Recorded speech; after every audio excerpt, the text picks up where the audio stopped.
बिस्मिल्लाहिर्रहमानिर्रहीम। तो अल्लाह ताला फरमाते हैं, या बनी इसराइल, ए इसराइल अलैहिस्सलाम की औलाद यानी याकूब अलैहिस्सलाम की औलाद हो, याद करो मेरी नेमतों को, वो जो मैंने तुम पर की। नेमतों को याद कराने का मतलब है कि इनकी कदर करो, इनका शुक्रिया अदा करो। क्या करो भाई? इनकी कदर करो, इनका शुक्रिया अदा करो। अल्लाह ताला जब किसी पर नेमत करते हैं, जिसको नेमत देते हैं, उनको उसकी कदर करनी चाहिए। अल्लाह का फरमान है, इन शकरतुम लाज़ीदन्नकुम, अगर तुम मेरी नेमतों का शुक्रिया अदा करोगे तो मैं तुम्हें ज़रूर ज़रूर ज़्यादा दूँगा। यानी जितना ज़्यादा शुक्र करोगे इतना अल्लाह ताला और नेमतों से नवाजेंगे। वला इन कफ़रतुम इन्ना अज़ाबी लशदीद, अगर तुम नाशुक्री करोगे बेशक मेरा अज़ाब बड़ा सख्त है। लिहाजा अल्लाह ताला की नेमतों का शुक्रिया अदा करो। जो उस दिन मैंने बात कही थी कि भाई कुरान का याद करके फिर भूल जाना, जो उसके बारे में अहादीस है कि सज़ा के बारे में और तकालीफ़ के बारे में, तो वो उसके बारे में थी कि जो देख कर भी ना पढ़ सकता हो। लेकिन एक बात है कि अल्लाह की नेमत की नाशुक्री है, अल्लाह की नेमत की नाकदरी है कि इतनी बड़ी नेमत और इतना बड़ा फ़ज़ल अल्लाह ताला ने सिर्फ़ और सिर्फ एक छोटे से बच्चे पर, फिर वो जवान होता है उस पर की। ठीक है ना? 5 से 6 फुट 7 फुट 8 फुट का इंसान होता है, लेकिन अल्लाह ताला ने इतनी बड़ी नेमत उसके सीने में महफूज की है। कुरान में आता है दूसरी जगह पर, खाशियम मुतसद्दिअम मिन खशियतिल्लाह, कि अगर ये कुरान तू देखता है, अगर ये कुरान पहाड़ों पर नाजिल होता तो पहाड़ रेज़ा रेज़ा हो जाते। इतनी बड़ी नेमत है ये। पहाड़ को जब ये कुरान पेश किया गया तो पहाड़ ने कहा, भाई मैं नहीं कर सकता इसको, मैं इसको बर्दाश्त नहीं कर सकता।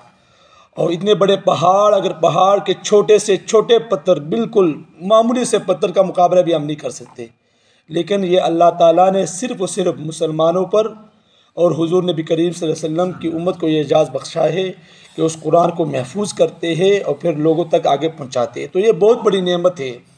ठीक है ना? तो नेमत की नाकदरी नहीं करनी चाहिए। व अन्नी फ़ज़्ज़लतुकुम अला आलमीन, और मैंने तुम्हें फ़जीलत बख्शी जहान वालों पर। इस वक्त दुनिया में जितने लोग मौजूद थे बनी इसराइल को इन सब पर फ़ौक़ियत व फ़जीलत हासिल थी। ठीक है ना? उस एतबार से, यानी कि जिस ज़माने में बनी इसराइल रहते थे उस वक्त के एतबार से कि जितने लोग थे उन सब पर फ़जीलत थी। उन लोगों को ज़ाहिरी एतबार से भी, बातनी एतबार से भी। वो इस तरह कि अल्लाह ताला ने इनको बादशाही अता फ़रमाई थी बनी इसराइल को, और बहुत ज़बरदस्त। हज़रत यूसुफ़ अलैहिस्सलाम बादशाह बने, दाऊद अलैहिस्सलाम को अल्लाह ताला ने बादशाहत अता फ़रमाई, सुलेमान अलैहिस्सलाम तो बेमिसाल किस्म के बादशाह थे। जिन्नों पर, इंसों पर और परिंदों पर, पहाड़ों पर, हर किस्म शय पर उनकी बादशाहत थी। वो तो बेमिसाल ही थी।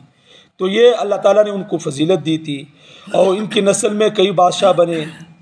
और बातनी एतबार से मतलब क्या कि रिसालत उनको अता फ़रमाई, यानी पे दर पे पैगम्बर उनके ख़ानदान में आए बनी इसराइल में। हज़रत याकूब अलैहिस्सलाम से लेकर ईसा अलैहिस्सलाम तक तकरीबन 4000 पैगम्बर बनी इसराइल में आए। तो ये उनकी फजीलत है।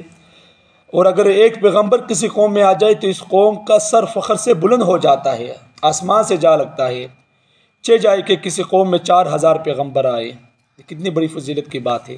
फिर 4 बड़ी मशहूर किताबों में से 3 किताबें भी अल्लाह ताला ने बनी इसराइल को अता फ़रमाई। ज़बूर, इंजील, तौरात, ये बनी इसराइल में सभी किताबें बनी इसराइल के लिए आई थी। तो कितनी बड़ी फजीलत है, लेकिन उन्होंने नाकदरी की, नाशुक्री की। आज उसकी वो सज़ा भुगत रहे हैं। आप देख रहे हैं कि छोटे से जगह पर उनका कब्ज़ा है और पूरी दुनिया की नज़रें उसी पर जमी हुई है। मुसलमान जिनका हक़ है, अल्लाह ताला ने उस नेमत की नाशुक्री पर यह जगह मुसलमानों को अता की थी, बैतुल मुक़द्दस। यानी बनी इसराइल ने नाशुक्री की, अल्लाह ताला ने वो फजीलत वाली जगह, नेमतों वाली जगह, कद्र की जगह और फजीलत की जगह किसको दी? मुसलमानों की दी। तो ये अल्लाह ताला उनको सज़ा दे रही बनी इसराइल को। अल्लाह ताला से दुआ है अल्लाह अमल की समझ की तौफ़ीक़ अता फ़रमाए। व आखिर दावाना अल्हम्दुलिल्लाह।